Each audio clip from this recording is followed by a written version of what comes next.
So everybody who's here, this is our good friend Butch, who comes every time we do this to help us, and this is truly an act of love.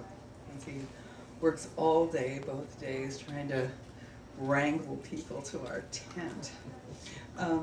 So, for those of you who are out there, this is the spoken word stage of the Writers Guild at Bloomington. We have fun and excitement all day today and all day tomorrow. There's poetry on demand in the front. If you pay one of the poets a little money, they will write you a poem. It could be a poem that you always wish somebody had given to you. It could be a poem you'd like to give to somebody else. It could be a poem that you just want.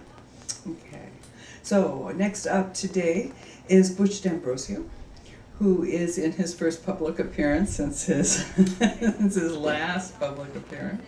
He's been writing his whole life, including a number of years for Mad Magazine. He's also worked in radio theater with the National Audio Theater Festivals and adapted the EC comic book, The Vaults of Horror for Audio. So these there might be more, but let's have some sonnets. Thank you.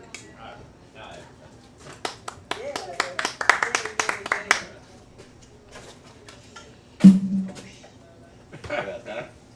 I think I will sit down. I will not shout. Hello. Hello. Hi, Steve. Alright, so we'll just keep this pretty informal. You probably know the quote from Macbeth. If chance will have me king, why chance may crown me without my stir. So here's a sonnet based off of that. If chance will have me bleed upon this page, let it be done without a finger lifted.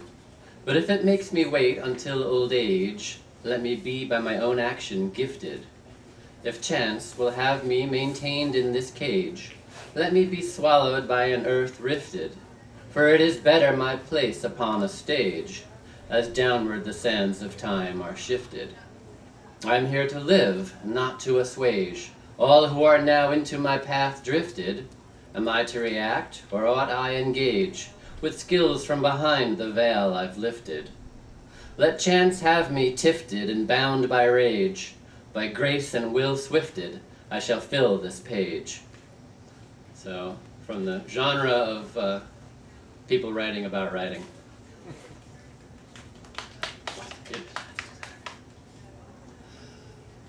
I am sagaciously recalcitrant, peripatetic, pragmatistical, generally intransigent, yet often inclined to the mystical. Summoned by the beast of my former self, I have written the writing on the wall. If you are happy, keep it to yourself. Only the pursuit is promised to all. I can bury my exhilaration, but that which is quixotic will still rise. The time is past for deliberation. The pursuit is always the greater prize. I am sagaciously recalcitrant. I will tell you what you can do or can't.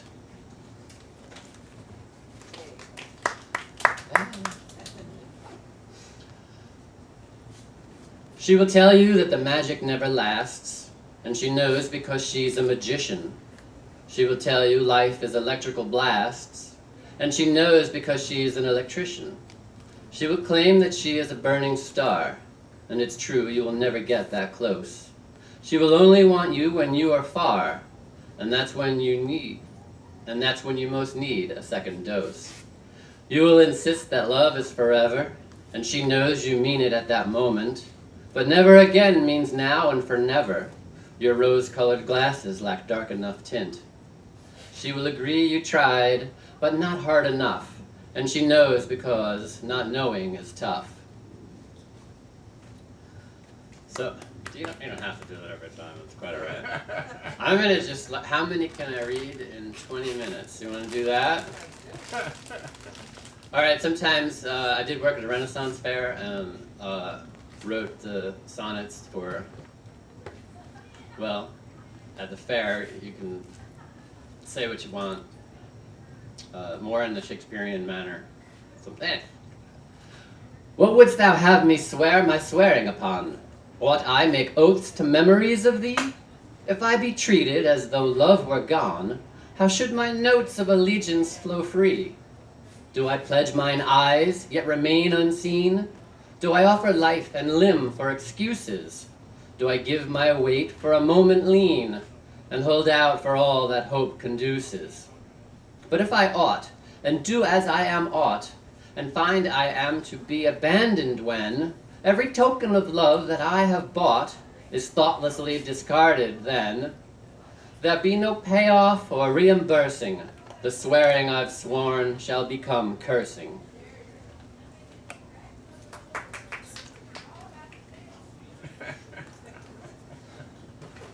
The branches grew up under the same moon. When the tree was young, they lived side by side. Geologically, it would happen soon. Time would take them each on a different ride. One faced east, the other to the west, each bearing leaves in a beautiful crown. Strong wind was often a cruel test. They would go together if they went down. But that same moon brought ice and it brought snow, and the branches struggled under the weight. With a crack and a pop, one branch let go. For a future together, it was too late. Then in spring, they cut the whole tree down, and the branches reunited there on the ground.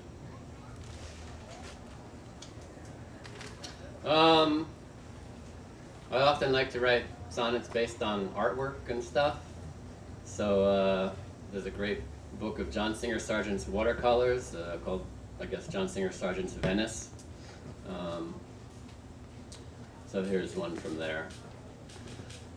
Take me, would you, under the Rialto. Make a passage with me through time and space. This is not a trip I say we all go. Only for me shines the light on your face. Let it be dark, this stony underside, this sun-soaked avenue of connection. Let it join together and still divide, and behold me to blue in each direction. Through imminent shadows gondolas float, the treasure of weightless gold bearing down, to be with you one day in that skinny boat, breathing the watery curve of that town. More permanent than the slow-changing sky, under the Rialto, we raise up an eye. I should have mentioned that he painted the undersides of the bridges, which was bizarre at the time, that he was painting the undersides of bridges. Yeah, in the watercolors. So they were like, that's weird. So I got a couple on the bridges, I'll do another. Oh, I know, yeah. There's so many. I have others, but I don't know where they are. On some of those, Sargent paint portraits. But another day. These are for the watercolors. Consider all bridges, bridges of size. Recall those who pass over and under. Disregard the many hows and the whys. Breathe in, breathe out, remember to wonder. Inhale as you cross on your way to jail. Look down, look over and away. Feel yourself sigh as you start to exhale. You may find return on some distant day. Till then, a sigh for people in transit, a sigh for jumpers, and one for the skies. For seeking wisdom and deep in a pit, each bridge is doubtless a bridge of sighs. Sometimes when sentiment needs be expressed, on a bridge, a sigh is often the best. So, I'll do one more for the John Singer Sargent watercolors. In a gondola, there sits Jane de Glen, awash in relics from another time, a spirit frozen in the way back when, unknowing subject of my latest rhyme. What was it like to spend the day that way, floating and laughing and painting her face? We imagine, but cannot really say. The watercolors catch such solemn grace. If you were to wear her dress and veil, I would put on John Singer Sargent's suit, and paintings in sonnets, we'd leave a trail up and down Italy's glorious boot. In a gondola, Jane Emmett makes men wish they knew her before she was de Glen.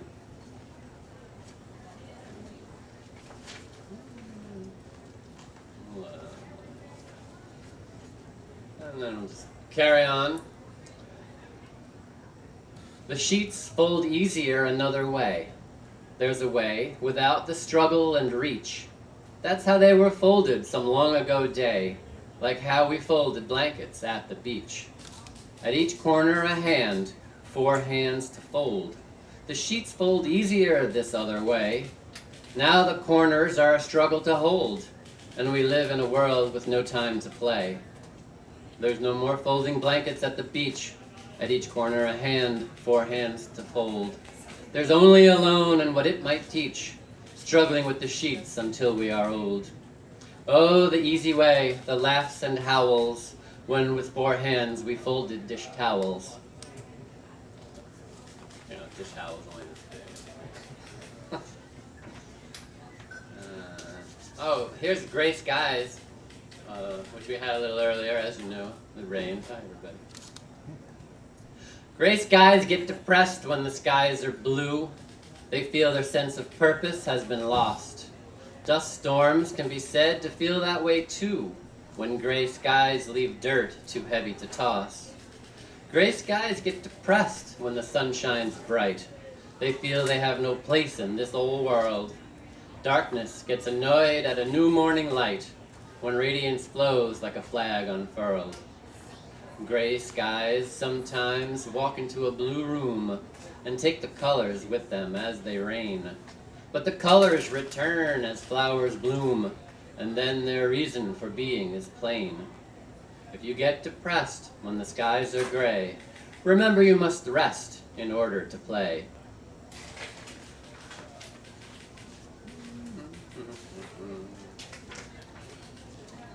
Let's see. Here's one for children. Hi, how are you? Good? You're good? Yeah. You ever have lollipop sticky hands? Yeah? Alright. All the time at Oh, good, good. Lollipop sticky hands could not hold on to that freshly blown up turtle balloon.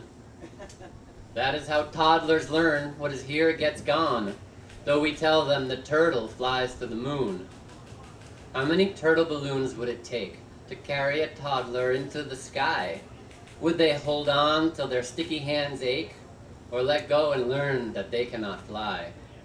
Mom wipes the lollipop sticky hands clean, and they both wave goodbye to the turtle.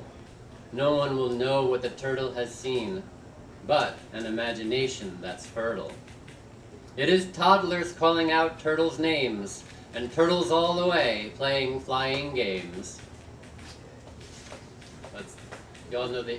Hey, what's your name? What's your name? What? Sawyer. Hi, Sawyer. Have you ever heard of the idea that the Earth is sitting on a turtle? And there's a turtle under that, and a turtle under that, and turtles all the way to the bottom? That's an old idea. Turtles all the way down. Turtles all the way down. Turtles all the way down. Here we go. Here's a very rather literary one, I suppose, or theatrical. The bishop bought Jean Valjean's soul for God. Where was the bishop when yours was for sale? Are you aware your constructed facade does not protect you from guilt and blackmail? The bishop bought Jean Valjean's soul for good. Where was the bishop when evil called you? Didn't you know not doing what you should is the quickest way the darkness gets through? The bishop gave Jean Valjean's soul to grace, but the inspector claims he knows what is best. He has the full force of law etched on his face, and you wonder if you would pass that test. We submit, or else we live on the run, each of us all, 24601. Did anyone see that coming? Les Mis. Wait, that's quick actually, the time. In 2019 when we last did this, I had been reading I had written sonnets for every Van Gogh self-portrait, or virtually everyone, and I've since finished that, and so there's like 60 of them, so I can't get to those, but I'll read one or two, and then just, I'll hold up the picture even.